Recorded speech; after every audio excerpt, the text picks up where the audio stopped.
explicar una història de por. Diu la història que hi ha un fantasma que ve veure a cada nit a la gent que va d'acampada. Ah, sí? Quina por!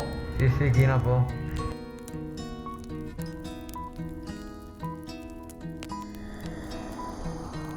Vaig a prendre l'aire. Ah!